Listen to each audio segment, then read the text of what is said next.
You're listening to Feathers, a podcast of stories of women walking in faith. I hope these stories inspire you and encourage you to take flight in your own faith. I'm your host, Amy Bennett, and this is Season 10, Episode 2. Feathers is an outreach of Abiding Ministries. Find more encouragement at abidingministries.net.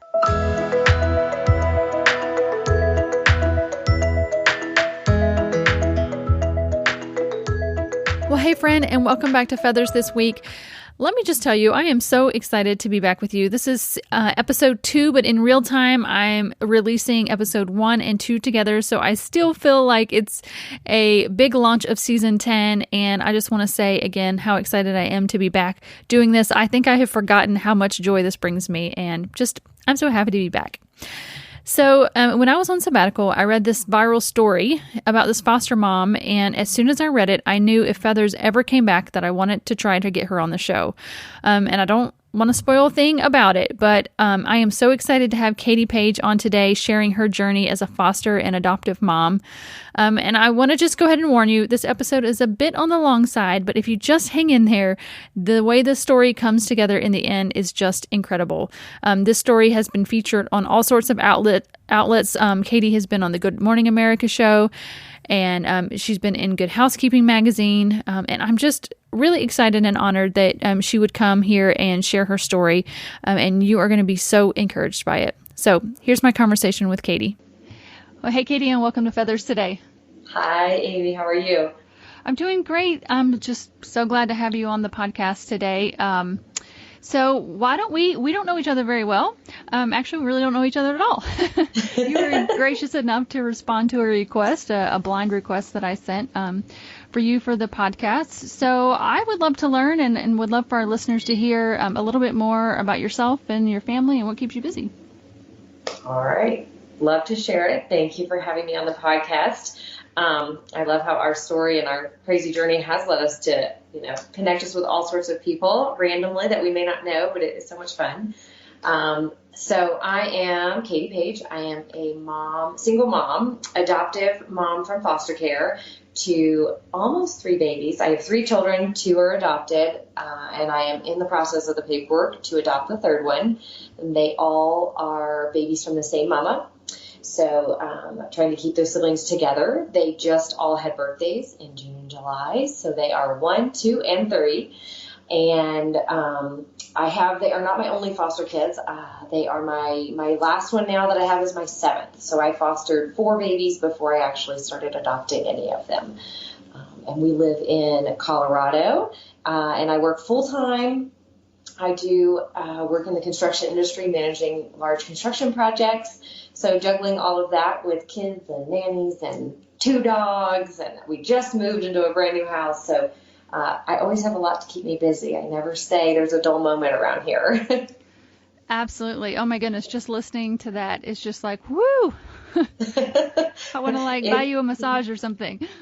It's exhausting. I have some that I paid for. I bought a package, and the last 2 I haven't even used in months. I think it was from December because I have been that busy. So yes. One day I'll get back to them. Okay, well, your challenge for the next week is to schedule a massage. I need to, seriously. Hopefully I can. It's so funny, though, because I think my husband gets me a massage every Mother's Day, and it takes me I think it takes me 18 months just to schedule time for the massage. So I get it. That's all of us moms, though. Yep, everything else first, and then somewhere along the line you come in. Yes. Well, especially, goodness, 1, 2, and 3. You're just a brave mama. My goodness. Not what I expected, not what I planned, that's for sure. Yes. But, God has walked me through each step, so I think thankfully he did not let me know that this is what it would look like a few years ago, or I probably would have freaked out and run the other direction. Right. It's always in hindsight, you're like, I'm actually glad I didn't know what was going on. Yes. I don't know if I would have signed up for this. But it's so true. God walks us through all of it. But Katie, I just am just really in awe of your story. It's just so special to see those 3 siblings together in your home. I think I was one of the random people that saw the shared post on one of the posts on Facebook when your story, I guess, first started going viral. Yeah. And I read it and was just, slack-jawed, like, that's such a miracle. Like, I can't even believe it. And for me, this podcast itself actually started because of our adoption story. And so we have two biological girls that are now 14 and 16. And then we adopted our son 5 years ago. Actually, we just celebrated our anniversary this month from foster care here in South Carolina. So I don't know. It was just really special to see. I think that God just moves so clearly within foster families and adoptive families, and I just knew I wanted to share your story on this podcast. So just again, thank you for taking the time to share. Of course, we love to share it. It's kind of a little crazy. It's not what we were expecting, both the foster care journey and definitely not the going viral all over the internet. But as family people around me, I just say, you know what, our story is one to share, even though it makes me uncomfortable at times. It's definitely weird and not who we are usually, but it's one that I think is changing people all across the world. And it's so cool to watch and to see how it connects, to see how it inspires people. Some of my favorite messages are when I get people who have read our story and say, I just signed up for a foster care info session. Like, I'm inspired. We can see what's happening to you. We can do it too. So it's one that I've learned to love to share it and embrace it and get through my fears of kind of sharing it and going out there with it, because it's really been fun to watch what's happened. And we really hope that it will change others, because foster care has surely changed my life in a way I never anticipated. And I wouldn't change it. Even though I say I would have run if I'd known what I was getting into, that would have purely been for fear. And God just stepped me through it. So, we're happy to share it. Yes. Well, what I love too is after I began really kind of obviously cyber stalking on your website and stuff, you really talk about it as a leap of faith. And that's exactly what we talk here about doing, is just, just taking those leaps of faith as God leads us. And what is just so fascinating to me about your story is really it begins before, I would say, what I know of your story, it really begins before the fostering and adoption, because, and correct me if I'm wrong, but I really believe your story kind of really started as God led you to even the home that you chose. You picked a bigger home than you thought. You didn't understand why, but you really felt God leading you. Is that kind of where you would start it off? It is. I kind of, I'm actually, which I can't even believe I'm going to reveal now because I'm trying, but I'm working and I'm trying to write a book potentially about all of this so that my kids really know their story from the beginning. And I was working on the chapter, where does it start? And I think that is one of the places, but that's probably the first place that I really saw God show up in it and really probably acknowledged it. But when I really go back, I honestly think I had a heart for adoption as a child even. And I don't know why. I had good friends that were adopted, most of them all international, but I always grew up thinking I'm going to adopt. Even when I was married previously, I am divorced. We were talking about adoption, and I was very clear with him. I want to adopt and I want to have kids. I want to do both. So it's always been on my heart, and God did that. But I think he first showing up, this foster care for sure, is the first place was the house. That when I look back at where I was at, I was newly divorced. I was searching when I bought the house. I was probably a year and a half after my divorce was final, something like that. But I was searching for months trying to find a house. As soon as I kind of sold my home that I had when I was married, I was really searching. I just was remaking life. I was in Colorado. I'm originally from Alabama, had gone to school on the East Coast. I had come to Colorado for my husband, so I felt very lost. Was I supposed to stay here? I didn't love my job. I loved what I did, but not necessarily the company and the values that they had, the people there. So I really was looking for a change. So all in the same time, same day, I settled and kind of agreed and was under contract on this house as well as a new job. And the house was definitely, I had previously lived like closer to the city, a little more urban and fun. And you would think a single woman would want to be close to urban, but I was like, I want to be in suburbia. I want a bigger house. I was looking at land. So I ended up buying a house that was at the time a 4 or 5 bedroom, like 2,500 square foot house, middle of, out in the country. It's like 0.38 acres. Well, in the country, I should say, but definitely suburbia, small town. There are horse properties near, things like that. So a large yard with a big play set out back. People are like, what are you doing? I was going to say, what does your family and friends think about this? Newly divorced and you're going to the country with a huge house. Yeah, I mean, they were like, "Are you sure?" Luckily, I did not buy the like 30-acre properties. I was like looking extreme. Like, I want to go out farther, back to just country roots and things. I settled on this house in the middle, but definitely the size and the playground. And I remember in that moment telling my friends, like, "I'm telling you, God is this house is called for ministry. I don't know what, but it is. I don't know what for." And I think at that time I was heavily involved in a women's group at church, which I think was also part of God's plan for me, of giving me that community that was going to support me and inspire me as I made this journey, because they were supporting me with the house. They're like, "That's so cool." So I think I thought it was for women's ministry, but I took that leap. I took the new job, the new house. It was a fixer-upper. It had great bones. It's a beautiful house. I just sold it. So it was a fantastic house, but was going to need a bunch of work. So needless to say, I was not thinking foster care and kids right away. I was thinking, I have this cool project I'm going to get to do and do all my DIY stuff, and I'm going to have a new job, and I'm going to be happy and fine.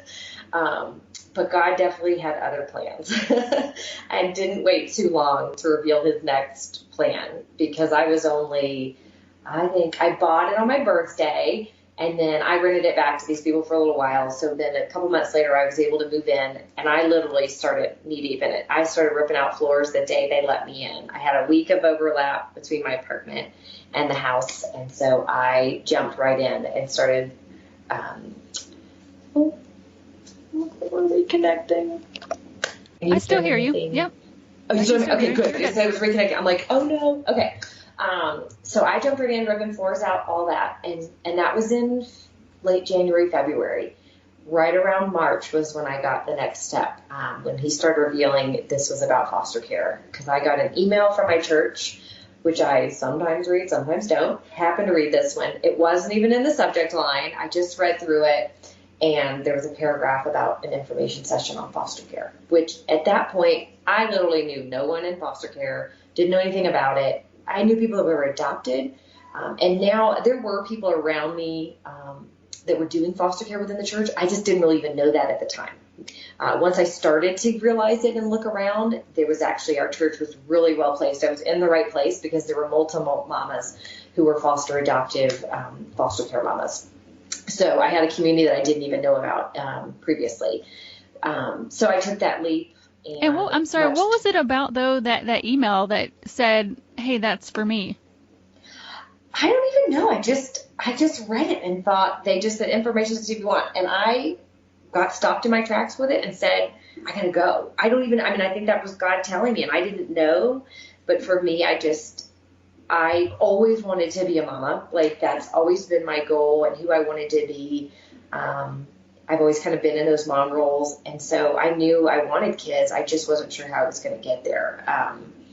And this came, and I think it just attracted me. I don't know. It was God's calling me to it, other than that. Because it wasn't like I was just a pull. To be that. Yeah. It was just a pull. I wasn't really looking to be a mom at that moment. I was trying to date, trying to do things like that, the more traditional way. But clearly I was kind of on my own doing it differently since I was divorced and single and buying big homes and whatnot.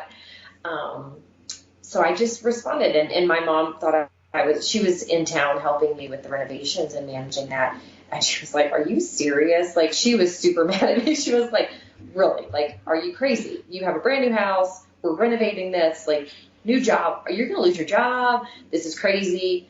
I'm originally, as I said, from Alabama. Like, this is not what we do. We don't. That's funny. Don't you love moms and family? They keep you grounded. Yeah. My mom is not.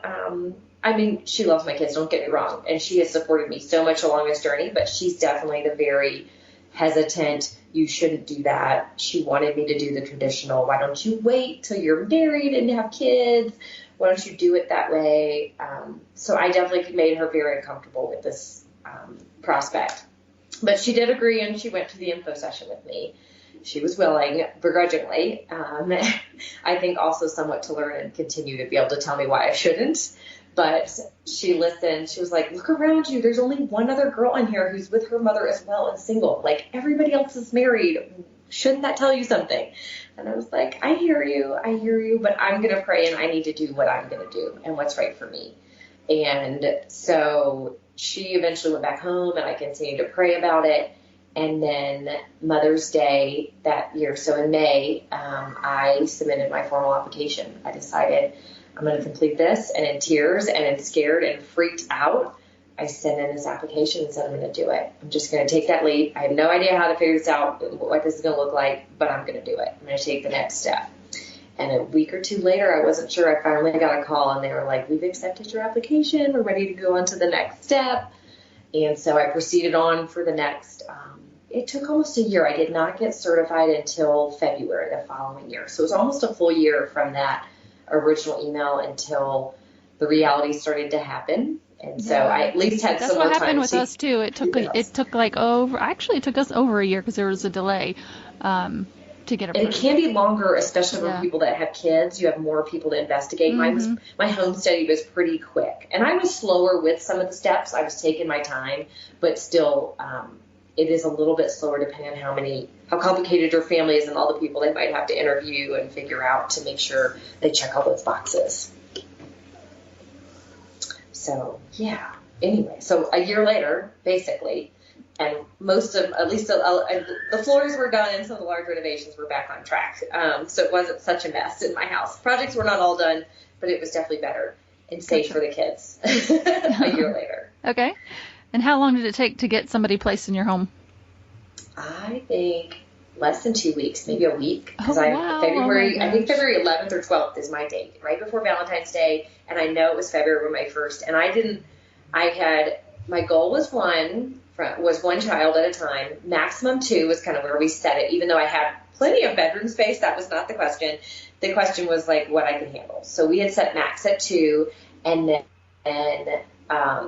my goal age range was 0 to 4, just because in my head that was going to be easier to juggle with like a steady daycare versus school and stuff. I don't know why. That's what my calling was. That's what I thought. And so the first call came in, I think like at 7 o'clock at night, and they had 5 children that needed placement. Oh wow! All the way from the youngest was 1.5 up to 15 and 16. And my case rehearsal jokes today. She's like, you considered taking all of them, didn't you? And I'm like, I did, but I didn't. I did not take all, but I did take the 2 youngest. I took 2 out of the 5. So I took a 1.5-year-old girl and a just turned 5-year-old boy. He was slightly outside my range, but I was like, he's close. We'll try this. So they came to me super late that night. I was so scared. I had funny I could go on forever on all these stories, so I won't go too long. But let's just say it was fun as I got these first ones. And that first, I only had them for about 2 weeks. And my mother had to show back up on a plane a few days after they arrived. I called her crying. I was overwhelmed. I just boohooed on the way to the airport. I was exhausted. They were children of neglect, which can be very needy, especially needy, more so than I realized. They were super cute, though, super fun. I enjoyed it, but it was just a lot. My environment was very different. They were from a place where the caseworker described their whole entire home was probably the size of my foyer, which wasn't that big, but the baby had never seen a crib, so she was used to just falling asleep on the floor wherever. I think when they came from the house at 10 or 11 o'clock at night, the parents weren't even there, so they were just very unmonitored. And so my structure and my monitoring, like the oldest got his own room with a twin bed. He'd never seen anything like it. So needless to say, it was a very challenging 2 weeks. They eventually went back to some other family. And it was, I really questioned, could I do this? I was like, this is exhausting. I am really nervous and scared. But just days later, I think they went home on a Monday morning, and on Wednesday, there came another. Wow. And how does this work? Like, since you do work full time and you're single, is it just that your mom would help you while you were at work, or did you take time off of work for this? How did that work? So I think I took a couple days. Generally, I try to take a day or two. Sometimes I don't. Sometimes I can't, depending on what I have going on.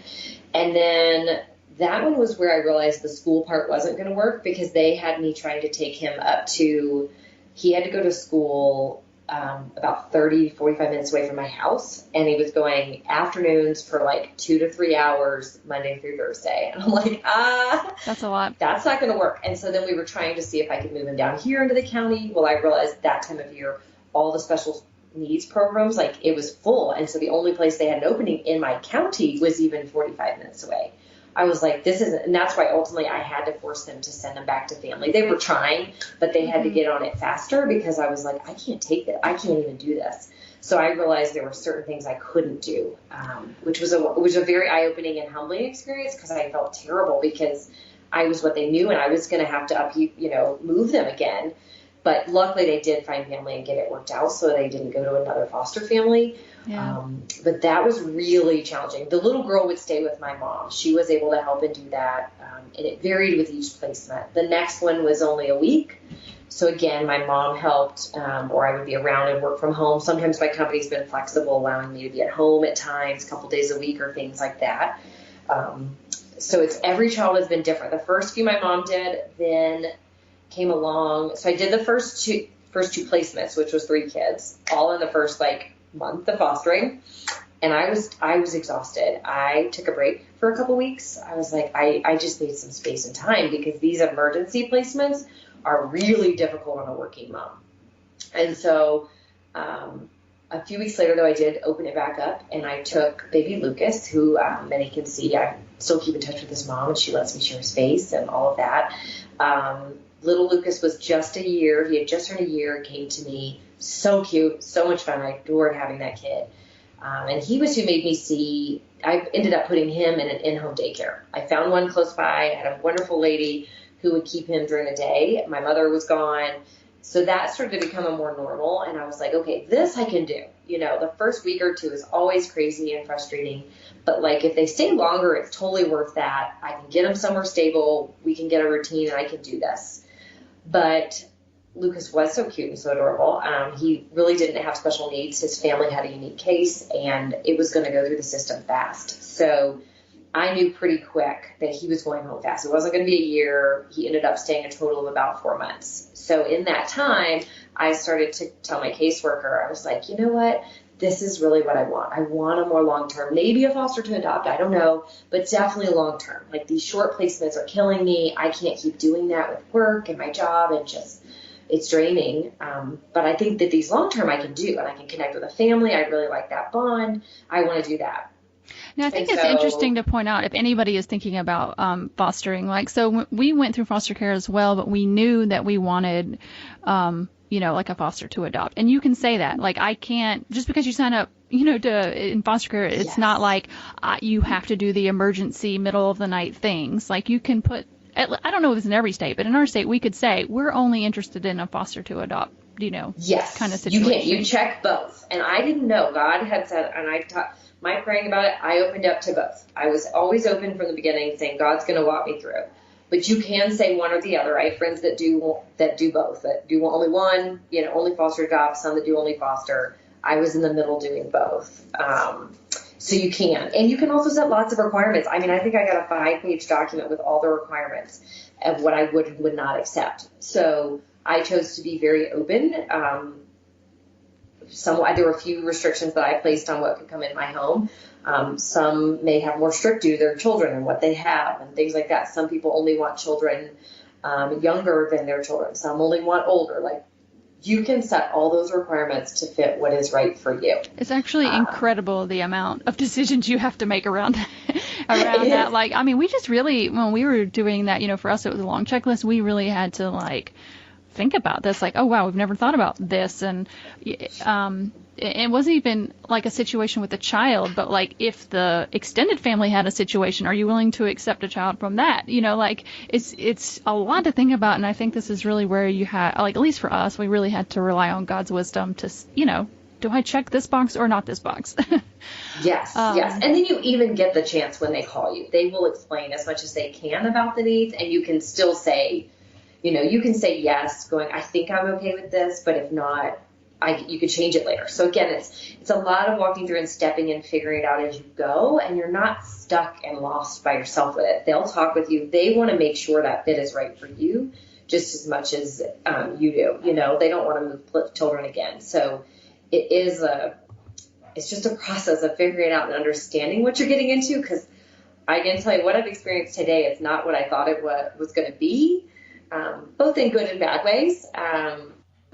And so I just had to walk through each one and be honest with myself and talk to God about it, because you can't figure it all out. I luckily had some other families, like one of the other families from church. This woman was a former nurse, and so she takes medically critical babies.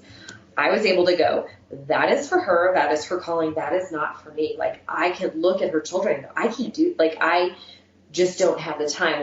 That child needs someone like her who stays home, has that degree, has that training, and can give them exactly what they need. It's not from I don't want to take on that, because I have taken on special needs. My son is very special. He has a lot of special needs, but there was kind of a category to which I could rate that I was willing to accept and kind of decide as I went, what could I do and what could I not. So right. I think God leads each to that calling, and you have to know, like, you don't have to take everything. Some people think, well, only you can do that. I'm like, no, there's children of all. Like, Lucas had no special needs. Really, he was a smart, loving, great kid. Seriously, I learned so much having him I've had pretty severe needs. So yeah, and I think too, I mean, I just think it's so interesting because some kids need to be with a single mom because the child cannot be around a male because of the history. And there's some that need a male because a female, it's like some need no kids, some need kids. Like, it's just, I just want to encourage people as they listen that don't count yourself out. If God is leading you to this, it is for a reason, and there's a child that will fit just perfectly with your family. So how about we fast forward to where your son actually got placed and begin that story. Yes. So Grayson came to me. They finally got a call after they knew I was open to looking at other kids. I still had Lucas at the time, so I had about a 14-month-old at home. And in the middle of summer, I got a call. I got a voicemail. I called back, and I was like, oh, my gosh, Gina, yes. That's my caseworker. I told her, yes. Like, give me 5 minutes. Let me call my mom, make sure she'll come back, because I have no idea how I'm going to take care of this child. So give me 5 minutes. Don't call anybody else. I'll call you back. So she did. Obviously my mom said yes. My mom started to ask me all these questions. I was like, I didn't even ask. I just said yes. I was like, I just said yes. I don't know. I knew he was a boy. I knew he had exposure to drugs in the womb, but that he was ready to go home, was not having any withdrawals. And that was probably about all I knew. That the mom had disappeared, had not been back, so they thought it was very likely foster to adopt and definitely a long-term placement. And that was about all I knew. My mom's like, well, what race is he? Does he have a name? All these, and I'm like, nope, no idea. Didn't even ask. Just said yes. So about 24 hours later, I went to the hospital. I was able to go there and pick him up. And that was a surreal experience to walk into I'd never been in a hospital. I mean, I didn't have children of my own. I had stepchildren, but I had never really been into a nursery and all of that. And to walk in and see him and realize you're going to walk out with this kid, I was definitely really nervous. Oh my goodness. It's hard enough. Like, I just remember when I left with my first, and I cried all the way home and cried because I'm like, oh my gosh, this little tiny baby in this big world, and I'm responsible. So I can't even imagine, like, if you hadn't even birthed them and it's just, hi, stranger, like, I'm responsible for you now. Yeah, I mean, you don't have overwhelming, really. Getting 24 hours notice was actually a lot of notice. That's the most I've had on any of my kids. So usually it's hours. So this was, at least I did 24. I was able to have gone to the store or buy some diapers, things like that. But I had not had a baby this tiny. He was teeny. He was under 6 pounds. I mean, I was like, oh my gosh, am I going to break him? Like, he's so stinking cute and tiny. And just getting him in the car seat right and how you fit it. I'm like, I had the nurses check him all. I was like, am I doing this right? So it was great. And they did actually, as I was going to the hospital, everybody was like, are you going to get to name him? Because I eventually found out that it didn't sound like he had a name. And I was like, I don't know. What would I name him? I don't know. And I was talking about some names, and I always kept a baby name list. That is who I am. I've always wanted a mom, kept my baby name list on my phone for whenever I heard a good name. But always at the top of my list over these last couple of years, it had moved that Grace or Grayson was going to be the first child. And I was hesitant. I was talking to my sister. I'm like, I don't know. Do I give it to him? I don't know if he's going to stay forever. Like, what am I supposed to do? And she goes, that's funny because she has 2 boys. And she said, if we'd had another, she's like, what that was on our top of our list was Grayson. Aww. I'm like, all right. I'm like, done. That's my sign. God's telling me I'm going to give it to him. And so for me, it was by the grace of God. I always think of it as grace, right? By the grace, by everything I've been through in life and where we've been, like by his grace and forgiveness, I get to be a mom to this baby. And so, golly, that gives me chills up and downs. And just by the grace of God, he had you. Oh my gosh. Like for you to show up for him when, his mom wasn't. And oh my goodness, I will bawl if I let myself. It's perfect. It's perfect. And what a privilege you got to do that.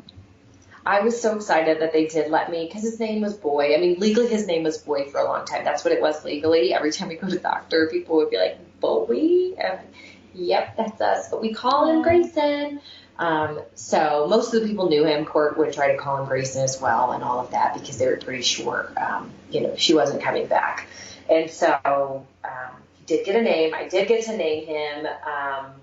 And yeah, we went from there. We went from juggling 2 kiddos, but my daycare lady held a spot for him, but wasn't able to take care of him until he was, we did about 8 or 9 weeks at least at home, maybe more than that, maybe 12.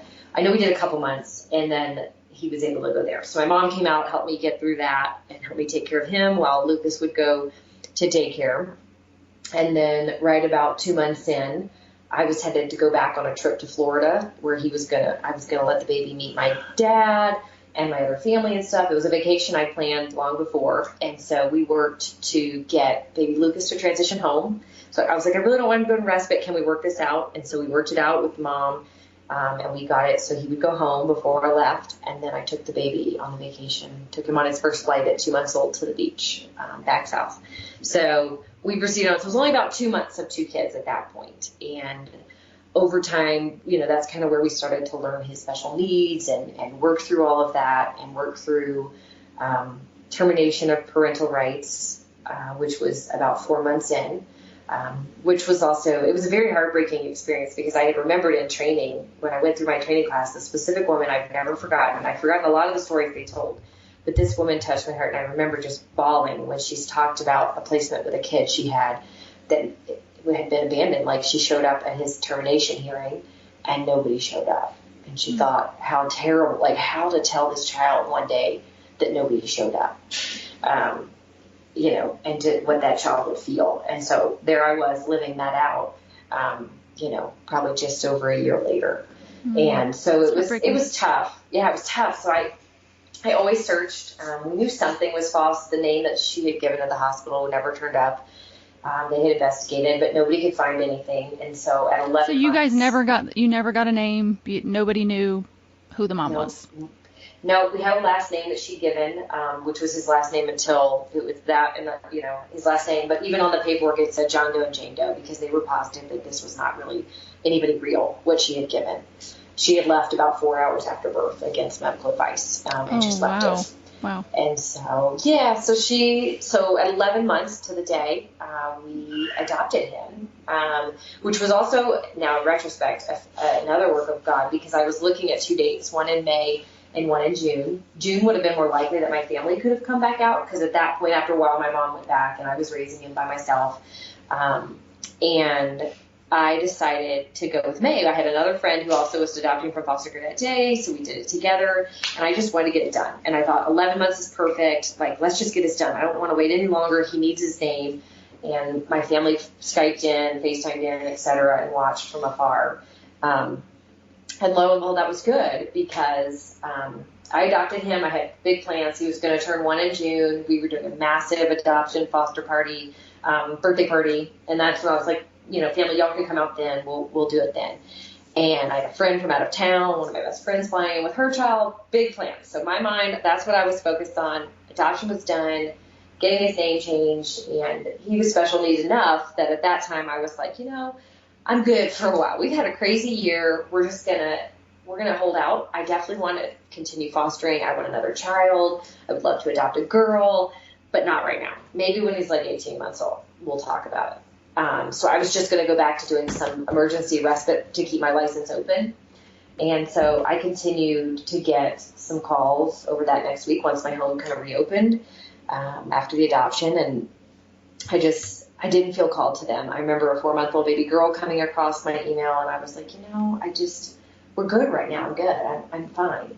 And then all of a sudden at work, right at about 2 weeks later, I guess, at the beginning of June, just a couple days before the other adoption date was, I got a call from my caseworker again. Same one calling. So I know it's a long shot, but we have an emergency placement for a baby girl that is same hospital as Grayson, same conditions that we need a home for. Would you be willing to help us out?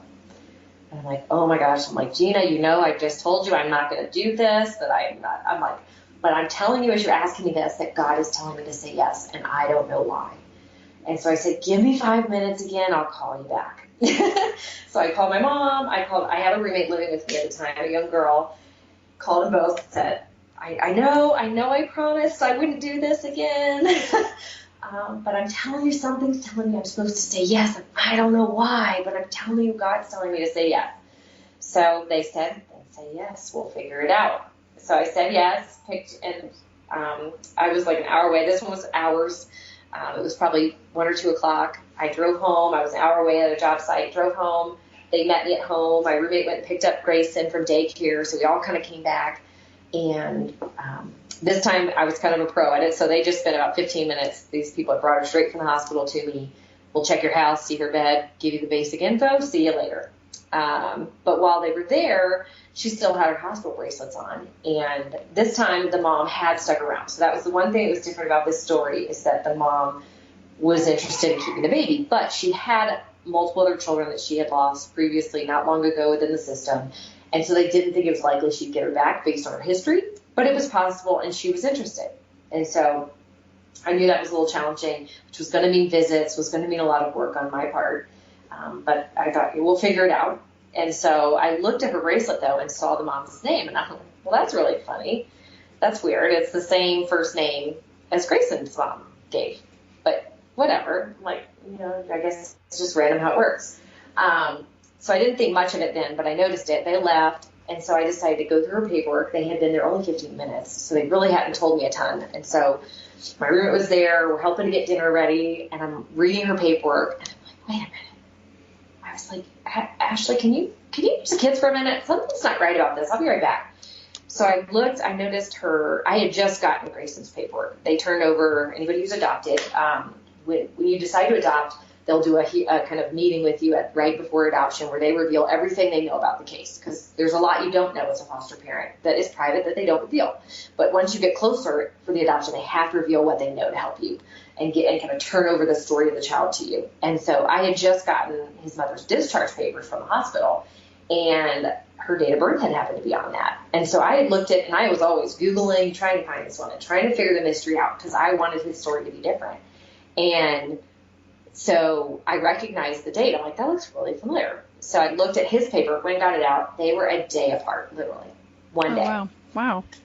And I'm like, that's too weird. Okay, same first name, 1 day apart of birth. Something's not right here. This is too freaky. And I'm looking at him, though, and I'm looking like, how's this possible? Like, my son is, he's half black. For those who don't see him or know who he is, dark skin, beautiful skin, dark curly hair as a baby. And this little baby is very pale, kind of like a strawberry blonde hair, stick straight, sticks off her head.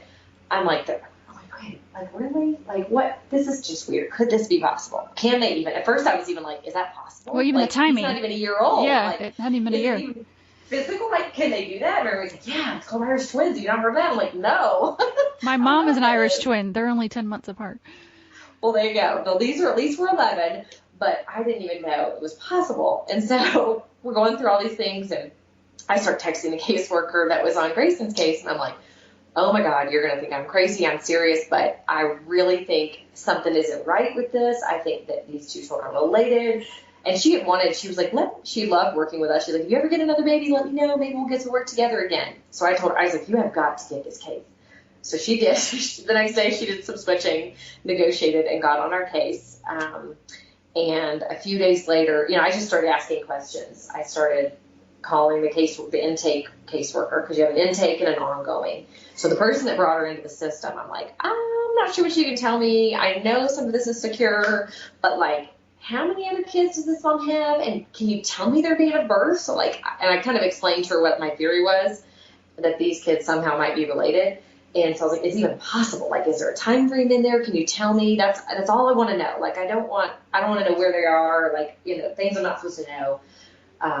But she was able to reveal enough that they had about 5 other children in the system, and the 2 previous had been adopted through a different county, but they knew enough about their age range and the timing that it looked like it was potentially possible. But like, we only show 5 children on record. That's all we show. I'm like, okay.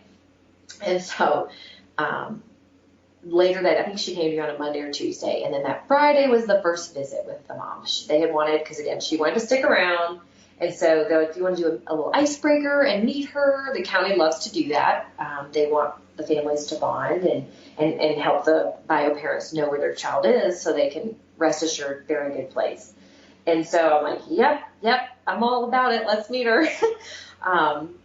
So we set it up, and I just remember I was so nervous because the first parents that I did meet, we went up on the elevator at the same time. Like, you're not even supposed to meet that way. Oh, wow, that's awkward. The very first time, yeah, it was super awkward. So I was all nervous. I mean, I was just to get into the building. I'm just shaking. I'm like, oh my God. And I'm looking everywhere because that's what had happened the last time. And, or 2 times before that. And so I get up off the elevator. I start scanning the room on the 2nd floor, and I'm like, is she here? Is she here? And eventually I see one, I think, and then when they come out and they introduce me and I get to see her and I look at her, I'm like, oh my gosh. For me, that was probably the moment that I knew, because she looked so much like my son. And again, they look very different. And so she looked very much like my son. I was like, I am looking at this. She's beautiful, skin tone like my son, all of that. And so, but then we got to go in and ask a few questions and just do the icebreaker. And so she was asking about me, and I was able to ask, oh, how many children do you have? And you're not letting on that you... I'm not letting on. I want to so bad. I'm going to tell you, and I'm a very open, talkative person, but something inside me was saying no. And so I just asked her, and she said, I'm like, how many children do you have? Mind you, the county had just told me she had 5. She's like, oh, I have 6. I'm like, oh, okay. Oh, how many boys? How many girls? Oh, the missing one's a boy. Yep. Okay. I'm like, And so she asked me, and so I just say, oh, I adopted a son. I have a son. He's about a year old. And she's just told me about a son. Her son was about a year past that she didn't know where he ended up. And some of that. She doesn't completely reveal it, but she reveals enough that I'm like, oh my gosh, I'm right. Like, this is it. I'm looking at my child's mother. Like, what I always wanted is right there in front of me. And she was very sweet. I mean, I think people associate, and I'm not going to say she has a terrible history, but she has a history that explains where she's at. But she showed me nothing but kindness. She brought me a gift. She brought the baby a gift. She was trying, it was, even in all her messed up past of the mistakes that she has made, we all make them. And so I always get sensitive to that, because people give a lot of negative attention to her when our story got revealed. And I really have nothing but grace and gratefulness to her for what she did. She was always kind to me in our interactions. And so we proceed. It's only about 5 minutes is all I have with her. And then I have to go sit outside and just mull to myself about all of this, like mull over all of this. And I'm like, oh my gosh. So we left, and then the weekend passed, and that Monday the worker called me. Our caseworker was about to meet with her that day. So she said, tell me what you're thinking. So when I go to meet with her, I'll understand this. And I gave her my update. And so she's like, all right, I'll call you back after. I'll let you know what I think. And she goes in and she's like, I can't tell you much, because obviously what she said in that room was confidential. But she said, I'll just tell you this. I'm about 90% sure that you're right, Grady. And I have no idea how this just happened. Like, this is a total miracle. Because that was not, the county had no idea. And then she calls me, and I was at work. I just broke down. I was like, I cannot believe, I'm like, this is really happening. How did this miracle just happen to me? How did this just occur in life, right? Like, this does not happen to me. I'm not a person that has a testimony of like these crazy things happening until this day. Yeah, I still have chills up and down listening to this once again. Like, how it's just the weirdest. It's only God. Like, it's only God that would put those 2 siblings back together. Yeah. I mean, it was not planned. I mean, then she calls me back 10 minutes later and says, Katie, the investigator, because they have people that go and investigate, right, to help find extended family, whatever they can for these kids. They found the last name that the mom had given at the hospital that never turned up as a distant family relative's last name. She'd spelled it slightly different, but it was close enough. It was very unique. And so she goes, now I'm 100% sure you're right. She's like, this is it. They are siblings. Oh, She's my like, goodness. this has happened. I mean, and then I started to really lose it because I was like, oh my God. It was 90% at first. Now it's 100%. But yeah, and everything that I say, every story, I'm like, I don't even care if you have a sense of faith of God. If you believe in God, you have to know and read our story and know that some higher power intervened in this, that this is a miracle, because how this all happened by some divine intervention, because there were babies I said no to. I mean, this was not my plan. This was not my expectation. None of this was how I wanted it to happen. Yes, exactly. And you were wanting to say no, and you knew that God was telling you yes. Like, and it doesn't make sense. And it's just like, of course he knew. Yeah, of course it's for this. And I would not have said, I mean, what a lot of people probably don't realize, they hear a lot of faith in God in my story today. I really had not been even regularly to a church until I had found this one that I was at. I was probably over a year now into it at that point, because I was doing ministry stuff, work with them. But like, God had just recently come into my life. So my testimony was very shaky at that moment. Like, I was still trying to figure God out and what this was like, and my faith in that. And I'm like, here he gave it to me right here. Like, I can't deny his work, because I've been saying all along that God was calling me these things. I just didn't understand them. So he was working within me for a long time, but I really was just finally understanding it, and seeing his work in it. And so anyway, so proceeding from there, I guess. And it's just not even the end of the story. It's not even the end of the story, because a lot of people ask about where, I mean, that's our miracle. That's how they brought, but like, what proceeded from there, because people ask me, does she know, like, what happened and all of that. I did continue to go to visits. I kept it private for a while. They said we needed to keep it private till we figure out much. And some of that came from what they told me, what the caseworker knew. She was kind of like, I think it needs to be kept private for a while.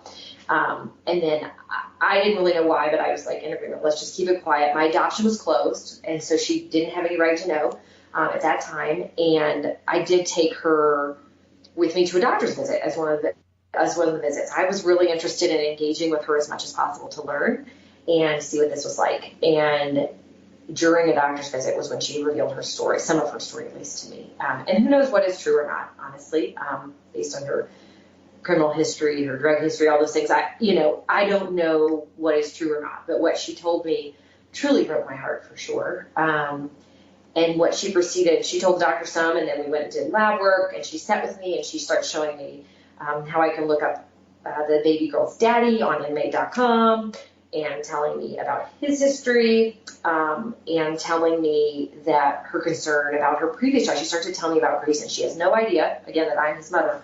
She started to tell me more about that child, and about how the baby's daddy would have forced her to get rid of him. Basically would have alluded that he could have murdered him, killed him, get rid of him somehow. Like, the baby had to go. The baby would be in danger if she had kept him.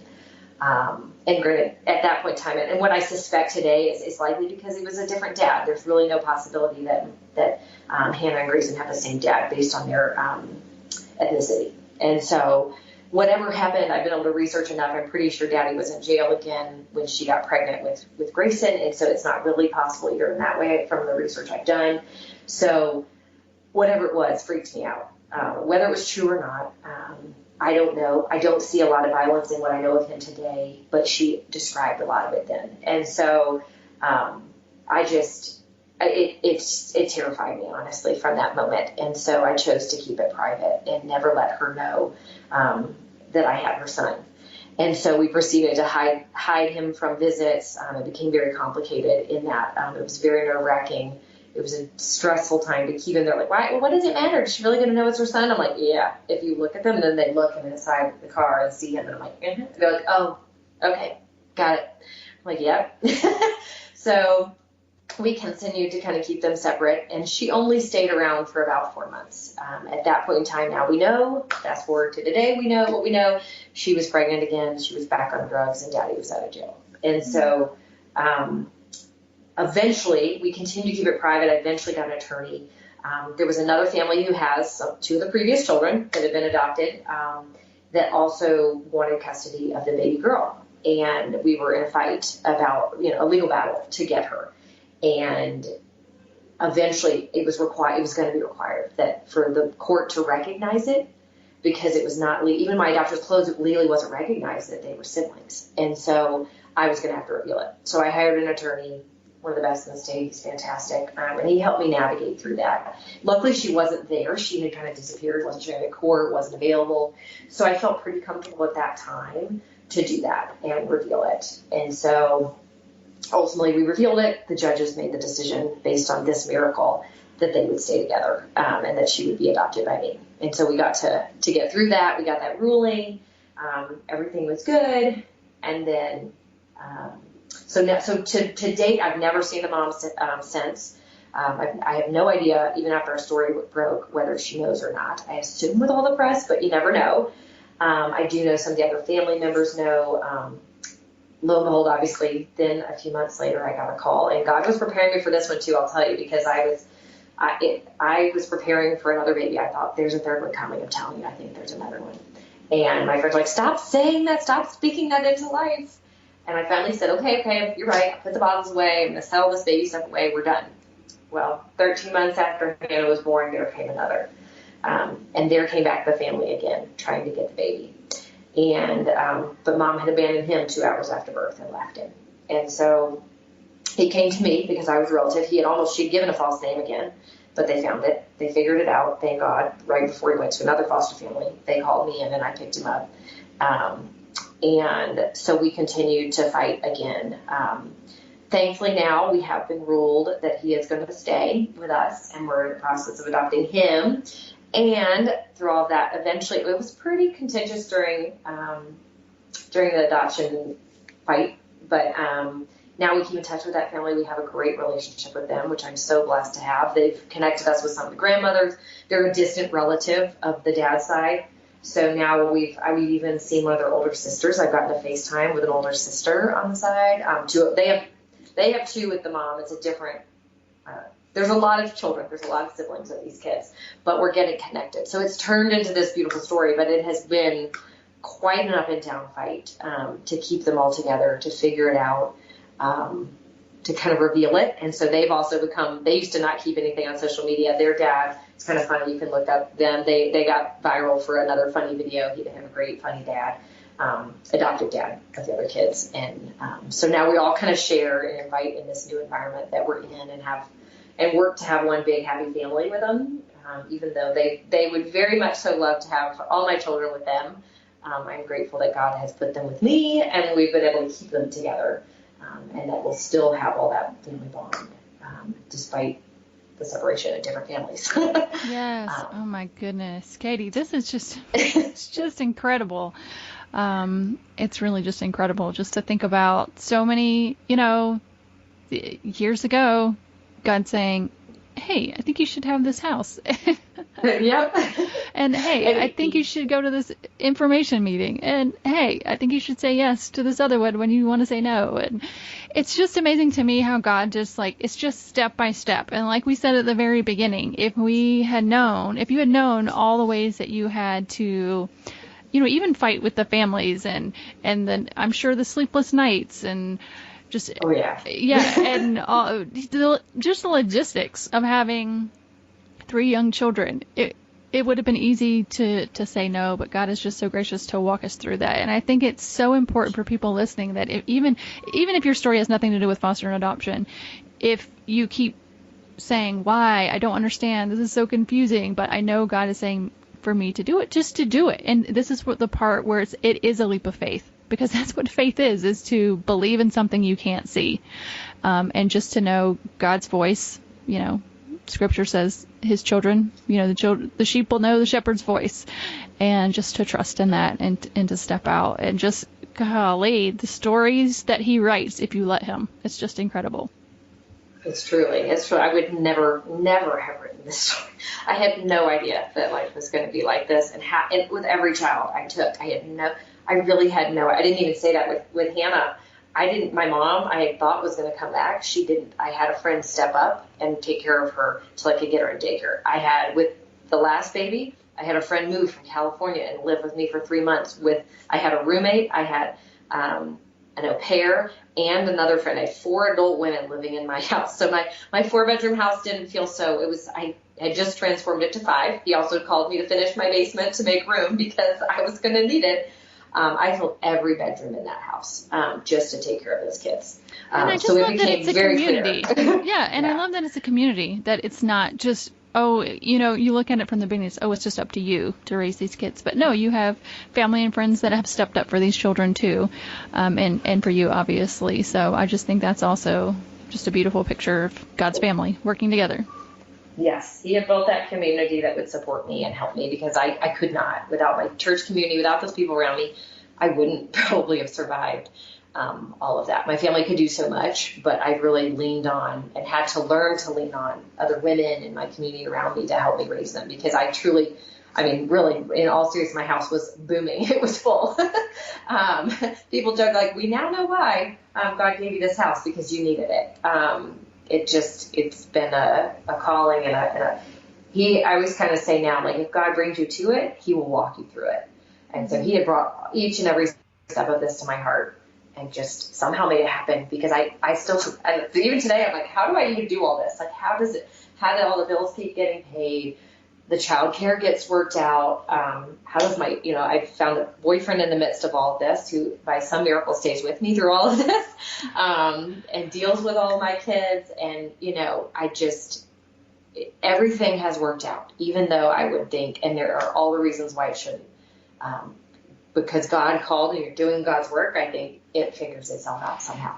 I just think it's so, I don't know. I just love it. I love it because, culture says, you do certain things in a certain step, and here you are getting a house and then the kids and then a boyfriend. It's like you're making this family in a very, unconventional way. And yet it's been God leading you, and I just think there's so many people who put God in a box, and I just don't think we can do that. No, you just don't know, and you have no idea what's going to happen, how it's going to do, and it's totally unique and different than what you think. Luckily, I've gotten really good responses. I think some places don't allow single women to do it, or they think you can't and all that stuff. I'm like, trust me, my life and my history has not been traditional. It has not been a normal path, and that's kind of why I say by grace, like by the grace of everything I've gone through and have gotten there. I have not always had a strong faith in God and commitment there, but as I have walked closer and closer, it's just gotten deeper and deeper. And seeing his work in my life by trusting him has been the greatest transformation. It's been the greatest leap of faith that I could take, because it's just so weird. It's not there. You don't feel it. You don't know it's there. And I don't even know how to explain. I'm like, I feel like the weirdest person saying that God told me to say yes to Hannah. But that's what came out of my mouth, because that's what I was feeling. Because everything about me said no. No, and I've been all trying practical side of me says no. Yes, and I've been thinking of that a lot, as I do this podcast and think about, saying yes to what God is leading us to. How do we know what God is leading us to? And sometimes it's hard to, and obviously we know that's the Holy Spirit leading us. And it's really hard to put into words what that's like. It's like, it's an impression, it's a pull, it's a whisper. Like so many people try to like quantify and describe what that is like. But it's like when you know. Yeah. I don't know how to explain it, but I don't either. And I thought everybody was crazy until I went through it. I was like, really? Are you serious? Like, I'm like, so far stretched. Like, can that really be real? And now I'm like, oh, that's real. Yep, it's like, for real, people. It's for real. Yeah. Well, my goodness, Katie, I have just enjoyed listening to this so much. I know everybody's going to be blessed hearing this. And it's so exciting to hear a book is coming out. I'm going to support that as much as I can. That's exciting. Do you have a time frame on that yet? No, I'm just starting. As I say, I randomly got connected through a God thing to a book coach, and I said I chatted with her, and we've just started, and she's like, if you put it out there, the more commitment you're going to have to do this. So we're just starting and trying it. I'm going to do it on my own and try to figure it out. I'm hoping over the next couple months that I'll get some good content and see where it goes. I hope it works out. But we're just in the early stages of it. So I'm just committing myself and saying I'm going to do this. And even if nobody but my children read it, I'm like, as I told her, I was like, at the end of the day, if my kids have their story, Yes, and that for me, that testimony will be so cool. Just because it is all over the media, but there's different versions. I always tell people, like, unless you hear it on a podcast or a blog I wrote, it's coming from me. Just only trust that because I can't promise and guarantee the rest is correct. Yes. I try, but can't promise. So yes. Well, again, I appreciate you telling us the whole story, and I'm so blessed and can't wait for people to hear this. So thank you. Well, thank you. Thank you for the time. It's been really, really fun and nice to actually at least voice meet you. Yes, you too. You too. Guys, was that not just incredible? I know I said it to her, but it's been months since I heard the story for the first time, and I am still blown away by God's provision. I mean, I just think about the children she has and how God provided a home for them before they were even a thought. It's just mind-blowing. And it just reminds me that God does have a plan, and when we allow Him to guide us, He is writing a bigger story than we can even comprehend. And that really is my hope for you as you listen to this podcast. My hope is that you understand that God is at work, and that if we can just open our hands to His leading, He is writing a better story than we could ever dream of. Yes, it's scary at times, and yes, it's hard. I think about Katie with those 3 little ones, and I know it's hard at times. But there is a peace knowing you are right in the middle of God's will, and it's amazing to see how God provides along the way. All right, guys, if you want to connect with Katie, you can check out show notes at abidingministries.net and follow us over at Abiding Ministries on Facebook or Instagram. Thanks for listening, and we'll see you next time on Feathers.